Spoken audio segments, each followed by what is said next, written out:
You are building a Python project. You drop down your package folder and find a folder named PyCache.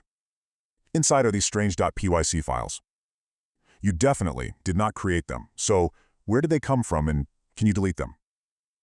To answer that, we need to see what actually happens when Python runs your code. When you execute a Python file, Python does not immediately run it. First, it performs tokenization. Python processes the code as a long string of characters and breaks it into small, meaningful pieces called tokens.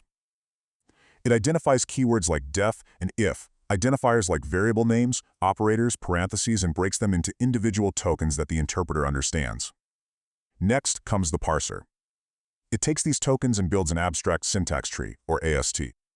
The AST represents the logical structure of the code. For example, it takes this operation and defines the sequence in which different operations will run. It understands that multiplication happens before addition. Now, although Python is an interpreted language, under the hood, it cheats a little. It compiles the AST into the Python bytecode, a low-level instruction set designed specifically for Python's virtual machine. These instructions are platform independent. Finally, the Python virtual machine executes those bytecode instructions. Now imagine Python had to perform all these steps every single time you imported a module. That would be pretty wasteful. So, when you import a Python file for the first time, Python caches the compiled bytecode as a .pyc file inside the PyCache folder. The next time you import the file, Python checks whether the .py file changed.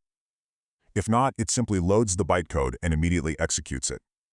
And yes, you can safely delete these .pyc files. Python will just recreate it the next time you run your code. For more such bite-sized coding insights, smash the like button and hit subscribe.